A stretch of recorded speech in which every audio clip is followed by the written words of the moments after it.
I woke up that morning to the sound of something breaking sharp, violent, like a car crash right outside my window. My heart jumped. I ran to the door barefoot, and there she was.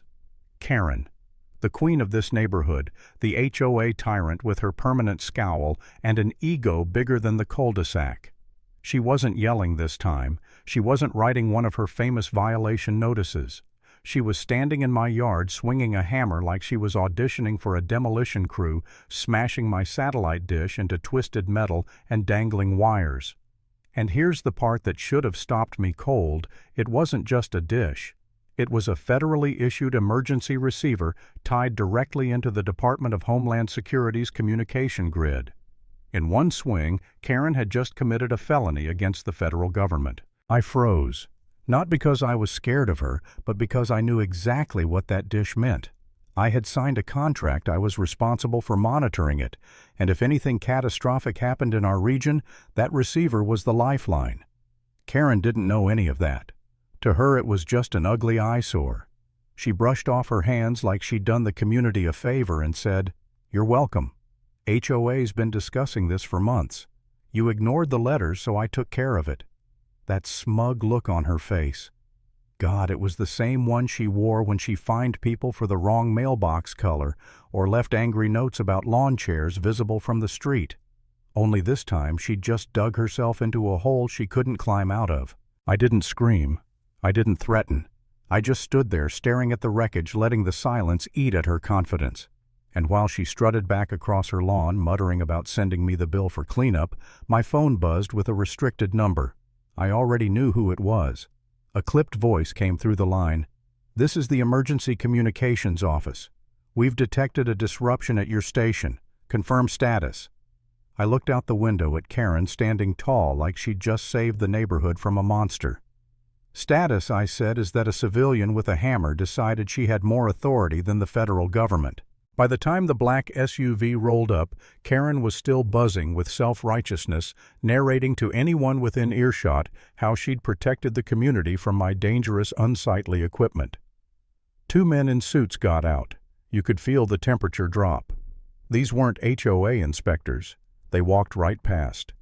Karen asked me to confirm the damage and nodded when I showed them the footage from my cameras.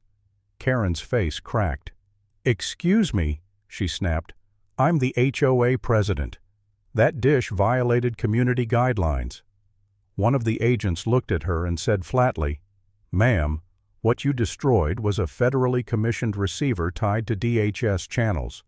What you did constitutes destruction of government property." For the first time, her voice wavered. She stammered something about stickers being fake, about how she couldn't possibly know. The agents didn't even blink. They scanned the debris, confirmed it was active federal equipment, and asked for her name. Karen's jaw locked. Her arms crossed, and she hissed, "I don't have to give you anything. This is private property." That was the moment I knew this wasn't going to be a petty neighborhood spat anymore. This was federal, and Karen had no idea how far out of her depth she was. But here's the thing I won't lie about. There was a moment that night when I felt like giving up. I sat on my porch with my head in my hands thinking maybe I'd messed up by ever installing that dish, even if it was legal, even if it was contracted. I thought about how Karen had the whole HOA board wrapped around her finger, how she always twisted every story until people doubted themselves. Maybe I should have just caved, taken the dish down, avoided this mess. Maybe she was right, and I was the fool for standing my ground. That thought stuck to me like tar, heavy and humiliating. Then my phone buzzed again. Another call from the emergency office. The clipped voice said, "We have your footage. Maintain site integrity. Agents will follow up. You are not at fault." I sat up straighter. Not at fault. For once I had ironclad proof. This wasn't me versus Karen anymore. It was Karen versus the federal government, and she'd swung the first blow. That realization flipped a switch inside me. No more second guessing. No more wondering if I was the unreasonable one. I wasn't the problem. She was. The next day the neighborhood buzzed like a live wire. Curtains twitched. Neighbors whispered over mailboxes. Some even set up lawn chairs to watch. Everyone had lived under Karen's rule for years. Her threats, her fines, her humiliation. Now, for the first time, they saw her cornered, and they loved it.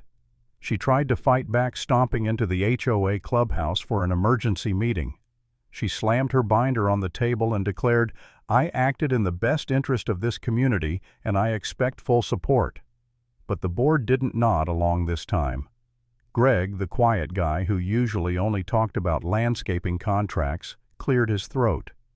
"Karen, did you really destroy government property?" She snapped. "It wasn't government property. It was non-compliant equipment." Another voice from the back said, "My nephew works in emergency services. He says those dishes are serious."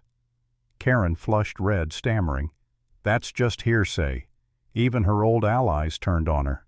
Margaret, one of her closest friends, crossed her arms and said, "If this was federal, the HOA could be liable. Either way, you compromised us." The room went still. For once, Karen had no comeback. That evening she tried again, stormed across my lawn, clipboard in hand, shouting to the neighbors that I was lying, that the government plate was fake, that the whole thing was some elaborate trick. I leaned on my porch rail and called out, "Karen, I can play the footage in 4K right now on my garage door. Multiple angles, popcorn optional.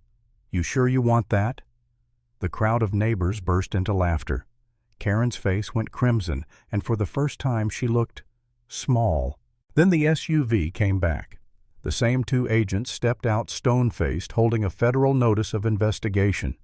"Ma'am, you are not to interfere with or approach this property again.